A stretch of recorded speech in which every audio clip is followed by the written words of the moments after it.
Hey guys, welcome to this week's podcast episode for the Financial Freedom Podcast.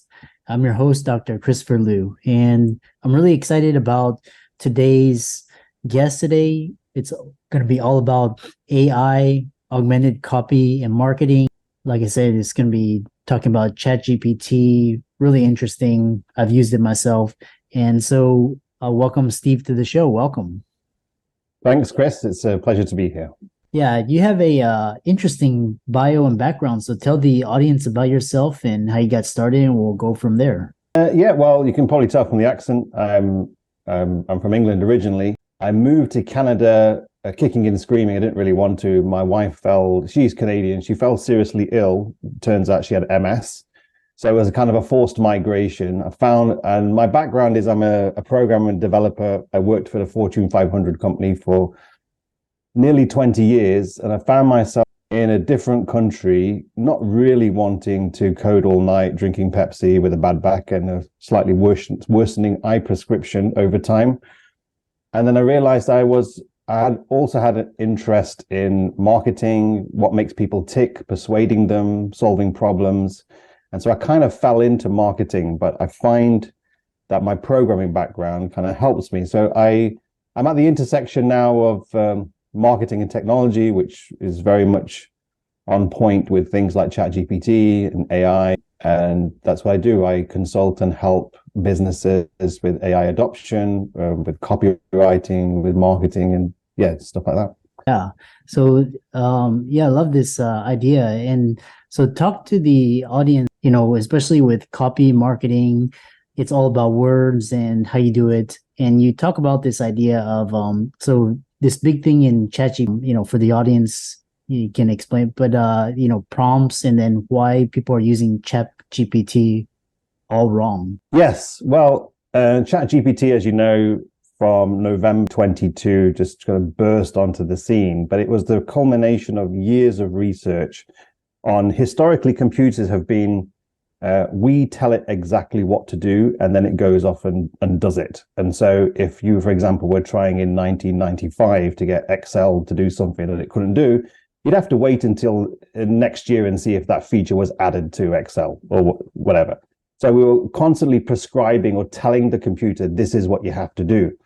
However, we realized for the bigger problems, if we want to solve the big problems, we want to cure cancer or climate change or any of the things that computers traditionally find difficult, we're going to have to find a different way for computers to learn. And obviously the most powerful or most efficient computer, hypercomputing, is the human brain. So research was made into, can we get a computer to teach itself? Can we get a computer to summarize, infer, extract, and translate information in the way that humans do? And so the problem that they realize very quickly is that humans, we are okay. We're having a conversation now, so we're processing audio. We can read a book. We can read text. We can watch video. We can process video. Computers can do none of that. They are basically calculators. What they are very good at is numbers. So somebody had the brainwave of why not take all of these all this stimuli, all these inputs, whether it's text, whether it's video, whether it's audio, and convert all of that into numbers, which is what computers love. And then the ChatGPT, what it can now do is it finds if all the words and partial words, which it calls tokens, it took the whole internet and then converted it to numbers. And now it now does what it does best, crunch numbers, and it can see the relationships between numbers and then translates that back out. So now it appears that it understands you and it can write and talk about anything in an intelligent way. And so that was the big game changer, is AI, a computer learning over time, but being able to understand the world around it. And so that's why we have self-driving cars. That's why we have smart cities, and all these things are now possible because of AI. Yeah, I love that. And, what we're seeing is really the, in beginning of, kind of paradigm shift. There's this new thing called the prompt engineering, where it's like learning how to ask the right questions and for the GPT to give you the right answer and to optimize, but you talk about why prompts don't matter and what to do instead. Yeah, well, everybody is fixated on prompts, and prompts are where you give an instruction to the AI to give some kind of output in return. However, my feeling is that we have been conditioned to use computers and to use the internet in the last nearly 30 years in a Google type of short phrases, short sentences, put it in the search box, get some results, hunt through those results, click on a few links, try to find if the thing was relevant, we have to find the relevant answer. But what people are doing is they're treating ChatGPT like Google, like a search engine, by putting in these one sentence short prompts like write me a letter to my boss asking for a pay rise, or write a funny email about finding financial freedom for physicians or entrepreneurs. However, the AI needs context. It needs to know what your business is, what's your tone of voice. And because it's looking for patterns, you need to give it some examples of what is a good output, what is success for this task.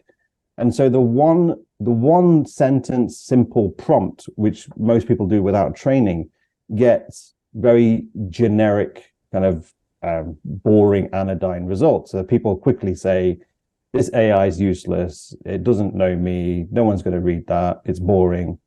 However, if you give it context, if you give it good examples, if you enable it to understand what you're doing, then it can mimic your voice, it can hit all of your goals. And so it's less about the prompts, but more about being your thought process, your creativity.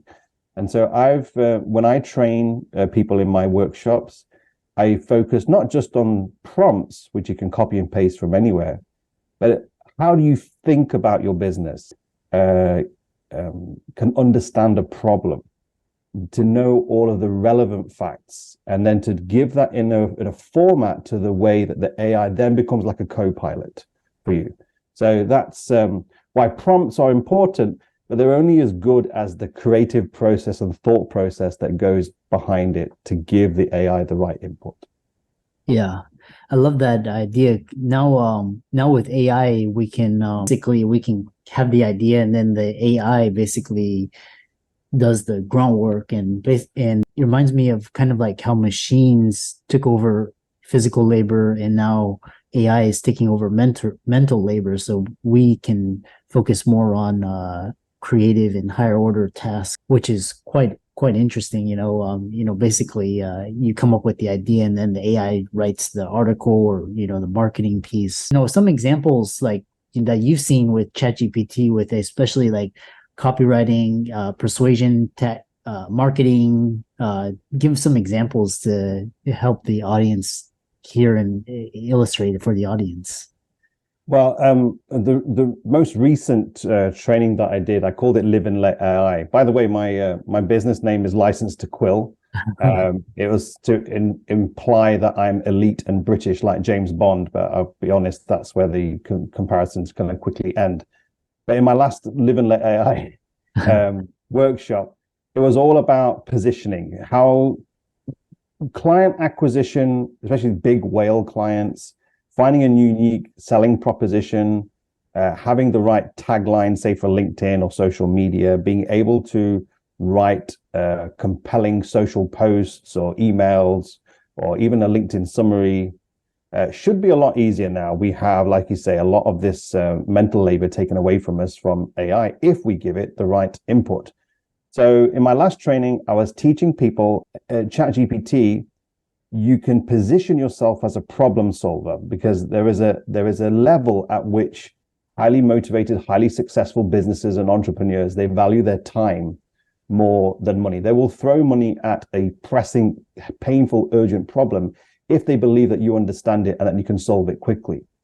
So how to position yourself as a problem solver. And it's a simple prompt in ChatGPT. You can take a niche, whether it is biopharma, or whether it's self-driving cars, or whether it's financial, or whatever. And then you can ask it, give me 20 pressing problems, daily problems that people face. Or you can even give like a vice president of sales or chief marketing officer. and then it will give you 20 problems. And then what I like to do is to use ChatGPT to help it reason rather than just give out output. So I would say, of those problems, tell me what those people, whatever that avatar is, whether it's a chief marketing officer or whether it is the controller or CEO, what they commonly believe the root cause of that problem is. But then also show me, in actuality, what the real root cause is, and show me. And I like to get it to output as a table. And so automatically you're showing the gap in understanding why many businesses still struggle with these problems, because they don't understand the real root cause. And then I say, well, I'll take that real root cause and then give me some language in the form of some taglines or some headlines that show how we can move people away from pain, away from this problem, but don't say anything about moving towards a solution, because to grab somebody's attention in copywriting theory, we are more motivated by moving away from pain than towards a solution. For example, if I told you, oh, I can help you make $100,000, it's kind of like, yeah, well, I kind of hear that kind of claim all the time on the internet. But if I can show you specifically how you've already lost $100,000 this year, then I show you how, now you've got my attention. I've got your attention, haven't I? So we move people away from pain. ChatGPT is very good at producing that kind of language.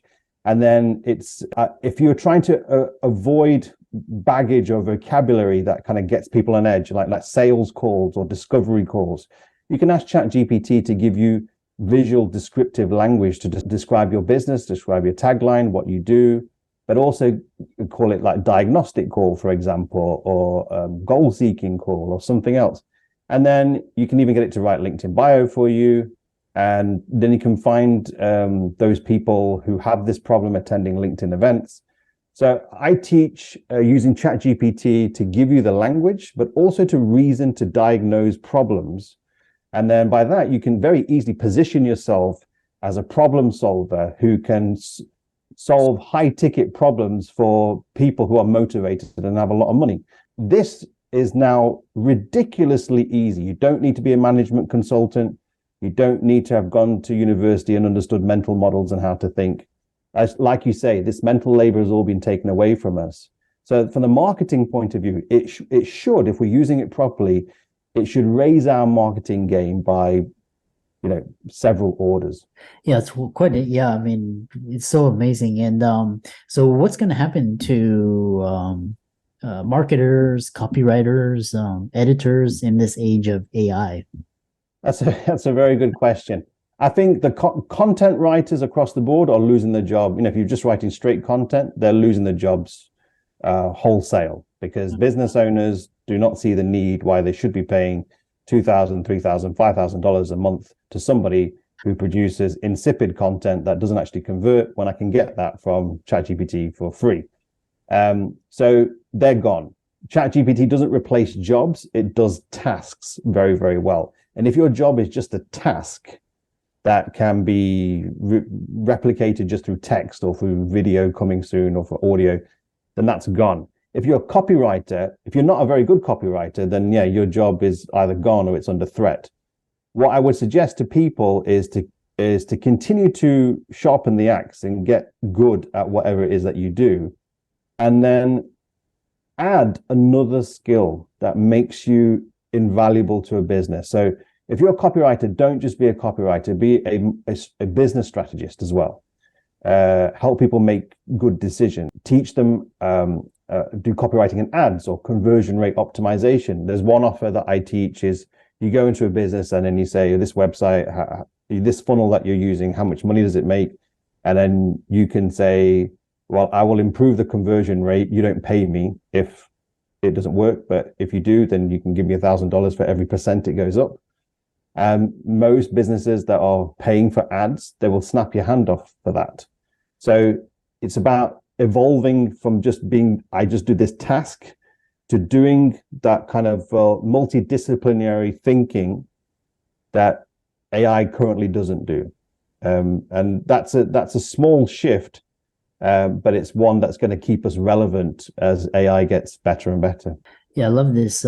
It's really interesting because, using AI and using ChatGPT, for example, big productions like a podcast or YouTube video now are you can do it as fast as a social media post, and social media posts are almost kind of like a small text, and it's amazing just kind of it shifted the time, the speed, efficiency of just putting content out there almost like 10x with everything moving so fast. Like once chat gpt came on like back in November, it was just kind of, but now it's you're seeing it doing incredible things. And so what when everything is moving so fast, how can people get the best out of AI? Almost like a day is almost a month in AI. So how can people prepare themselves? Yes, well, I think there is, in my conversations I've been having with many large businesses, is that there's a sense of paralysis. Like, where do we start? There are some industry sectors that have a position when it comes to compliance. Compliance and legality is very, very important. But we do need to make a start somewhere. And I would say start simple. Maybe just one task, and you're not looking to replace people at this stage. You're looking to augment what they're able to do. So they're able to do more, they're able to do better. Maybe that opens up other opportunities, but to start simple, and everything has to be still, this has been the age-old problem with technology, it has to be aligned around solving business problems and not the adoption of technology for technology's sake, because there are AI startups coming out every day, like you say, and they all sound, oh wow, that's amazing. But rather than thinking about how am I supposed to integrate that, that's not the starting point. The starting point should not be in this new technology, what should we do with it? It should be the plans of the business, the problems that you're trying to solve right now. There is plenty of tools. I'm sure they'll get better and better and better, but right now they would make a significant impact when it comes to either solving a problem, mitigating it, or even sidestepping it. So start from a business problem-solving base first, and then see how that opens up other opportunities. But we kind of have to start somewhere, because like I say, if you have your competitor who has decided to at least start with something, they're already at a significant competitive advantage to you. If you decide, well, I'm just going to wait and wait and wait, at some point we have to kind of get our feet wet, as it were. It's like I said, it's a lot of people are saying it's bigger than the internet. I thought blockchain was going to be big as well. That's got a lot of regulatory issues. But AI compounded with blockchain is gonna quantum computing. Everything is like a fast moving train. You're just seeing it in slow motion. How can people contact you, follow you, check you out, and reach out to you? Well, they can follow me. I'd always say the name's Raju, Steve Raju, licensed to Quill, licensed2quill.co. That's my website. And a little gift for your listeners, Chris, if they go to license/prompt, if you're not an expert on prompt engineering, some of the things we've talked about, there's something that was dropped in the OpenAI Discord. It's like gigantic prompt that you can just paste into a GPT-4 chat, and it's a prompt that writes perfect prompts. So that's license2quill.co/prompt. And you can go from 0 to prompt engineering ninja in seconds. Yeah, amazing. For all the audience out there, really, let's thank Steve for coming onto the show. Like I said, AI is one of those really powerful. It's so powerful, almost like social media. Very powerful tool that you can use. All of his resources will be in the links and show notes. And be sure to check out the free gift as well, license2quill.co/prompt. Check that out as well. And with that, thanks so much for coming onto the podcast. Thank you very much, Chris. It's been a pleasure.